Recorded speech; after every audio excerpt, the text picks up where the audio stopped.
Okay, first, I want to give all honor, praises, and glory unto Yahweh, Bahashem, Yahweh Shai, for allowing me to make this video. Yahweh being the true name of the Most High, Bahashem meaning in the name of, Yahweh Shai being a true name of the Most High's only begotten Son, right? And the Israelites of the Bible, the Israelites today, are you blacks, Hispanics, Native Americans, and Latinos, right? You are the true children of the Most High. But I'm making this video because I was just outside chilling and, just meditated, just chilling. And something came into my mind, talking about, wives, right? After I made my video, I was just, recounting all the stuff I mentioned in my video talking about, 1 Corinthians, the 15th chapter, about how we're going to receive new bodies, Lord willing, right? You watching this video and me and myself, hopefully we're of the elect, assuming you're an Israelite, right? But I want to make this video talking about, basically going into your brother's wife, right? Now, relating to that matter, right? According to the law in Genesis 38 and even in Romans 7, which we're both going to cover, going into your brother's wife is only allowed, right, when your brother passes away and his wife is a widow, right? And not only that, your brother has no kids with her, right? So let's say he goes into her, right? She does not get pregnant, right? And then he ends up passing away. She's a widow, and since you're the brother, you're required to go into her in order to not have his name blotted out, right? You have to continue on his lineage, right? Continue on his name, right? And we can get this in Genesis 38, right? We're gonna start at Genesis 38 and 4, and she conceived again. Actually, start at 38, the first one, to get the context. And it came to pass at that time that Judah, right? His father was Jacob, right? Jacob had 12 children, right, with 4 different women, right? The 12 tribes of Israel, and Judah is one of them, right? That Judah went down from his brethren and turned into a certain Adullamite whose name was Hira. And Judah saw there was a daughter of a certain Canaanite whose name was Shua, and he took her and went into her, right? So what does that mean? Judah saw the daughter of a certain Canaanite. Crazy. Look at this news, right? A 7-month-old girl was fatally injured. Crazy. Absolutely crazy, right? The evils in this world is outrageous. But, only the Most High knows why that came to pass, right? Only the Most High knows what came to pass in that moment, He's the one who ordained that, right? He creates light, he creates evil. Isaiah 45 and 7, right? He put the evil spirits on these niggas out here to go commit that atrocity. You get that in Ecclesiasticus, pretty sure 39 and 27, 39 and 28. Let's see real quick. I don't want to be wrong. Or was it 38 and 28? I always get this confused sometimes. It should be, let's see, 39. Yeah, 39 and 28. There be spirits that are created for vengeance, which in their fury lay on sore strokes. In the time of destruction, they pour out the force. They pour out their force and appease the wrath of him that made them, right? Who's him? The Most High, right? You even get this in, I'm going off topic, but shit, let's go to Job, right? Should be maybe Job, the 2nd chapter, yeah. Again, there was a day when the sons of the Most High came to present themselves before the Lord Yahweh, and Satan came also among them to present himself before the Lord Yahweh, right? What does that tell you? That means Satan is obedient unto the Most High, right? The Most High rules over Satan, right? And let's look at 3, right? We're going to go 3 to 7, right? Actually start at 2 to 7, right? And the Lord Yahweh said unto Satan, from whence comest you, right? Where did you come from? And Satan answered Yahweh and said, from going to and fro in the earth and from walking up and down it, right? And the Lord Yahweh said unto Satan, As you consider my servant Job, that there is none like him in earth, a perfect and upright man, one that feareth me and extrudeth evil. Right? So he's testifying on Job's behalf, saying he's a righteous man. And still he holdeth fast his integrity. Although you movest me against him to destroy him without cause, right? That's what the evil spirit, spiritual Satan does, right? He wants to destroy shit, right? That's exactly why he was created, right? Come on. Right? And then he's, asking the Most High to destroy him, right? Give Satan permission to destroy Job, right? And Satan answered the Lord Yahweh and said, skin for skin, yeah, all that a man have will he give for his life. But put forth your hand now and touch his bone and his flesh, and he will curse you to your face. And the Lord said unto Satan, behold, he is in your hand, but save his life.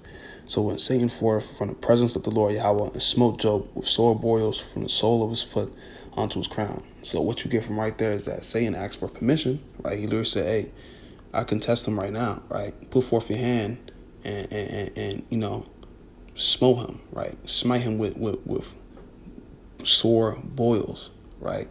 Most I said, okay, sure, right? Look, verse 6, right? And the Lord said unto Satan, behold, he is in your hand. Gave him permission, but save his life. Meaning, like, don't kill him, but, put him to the test. Give him those sore boils. And you know what's funny? Funny enough, his wife, right? His wife said right here, 2 more verses down, right? 8 and 9. And he took him with a potsherd to scrape himself withal, and he sat down among the ashes. Then said his wife unto him, doest you still retain your integrity? Curse the Most High and die. See, that's the wife right there. And what was Job's response? But he said unto her, you speakest as one of the foolish women speaketh. What, shall we receive the good at the hand of the Most High, and shall we not receive evil? And all this did not Job sin with his lips, right? So basically saying, you're not always going to have good going on in your life, right? Don't forget the Lord is a perfect balance. There's going to be evil days, hard days, harsh days. There's going to be some good days, time for mourning and a time for mirth, for happiness. Anyways, let's go back to Genesis 38.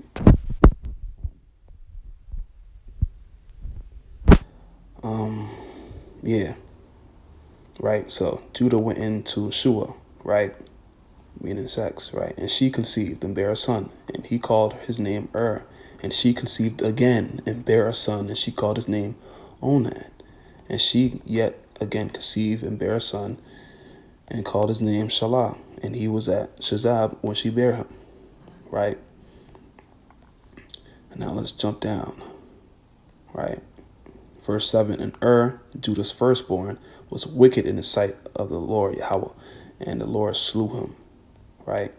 Here's the part, right? Actually, let's start at 6, right? Hold up, let me highlight this shit real quick.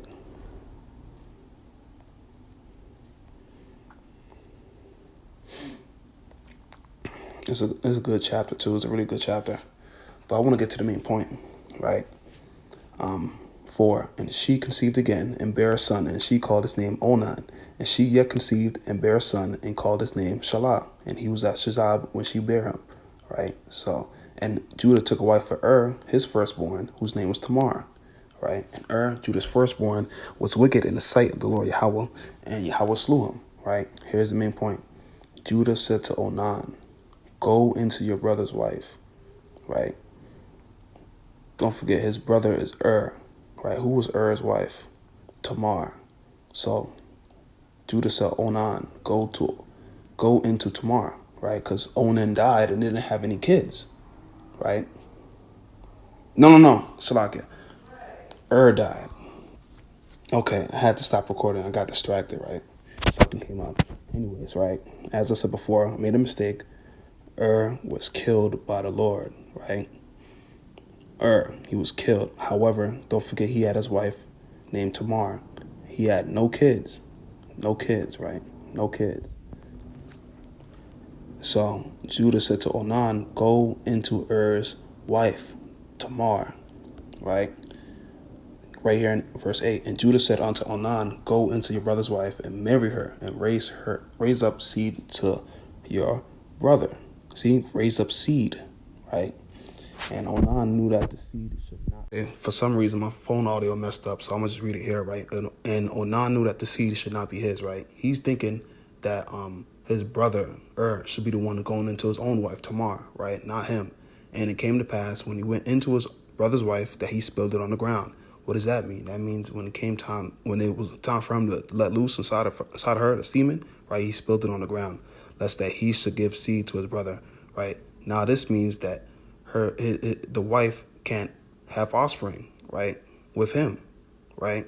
That's exactly what it means, right? And what happened? And the thing which he did displeased the Lord Yahweh, wherefore he slew him also. Come on, man. Just like that, right? Just like that. So, also now let's get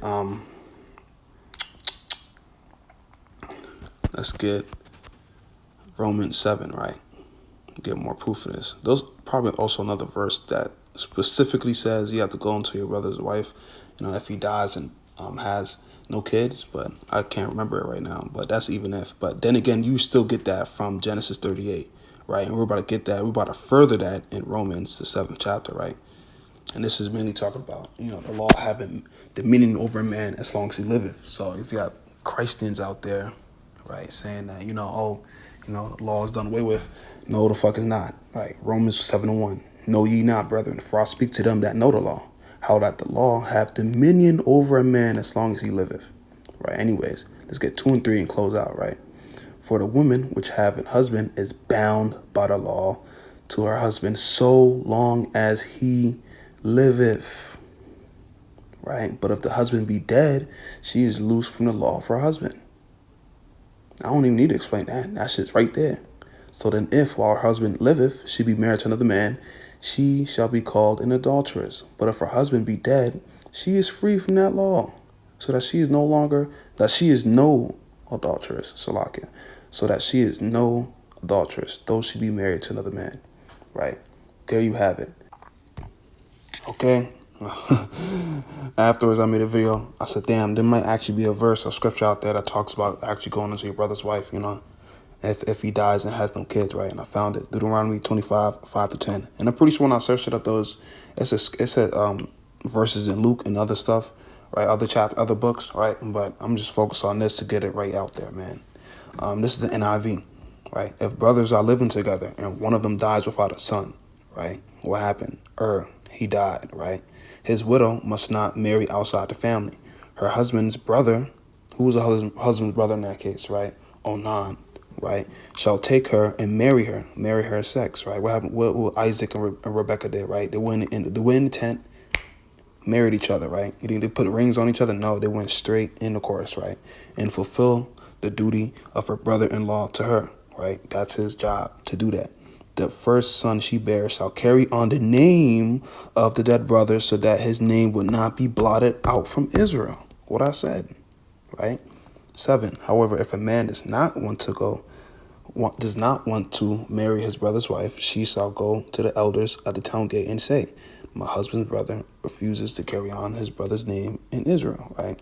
He will not fulfill the duty of a brother-in-law to me, right? He's not going into me, and he refuses to do so.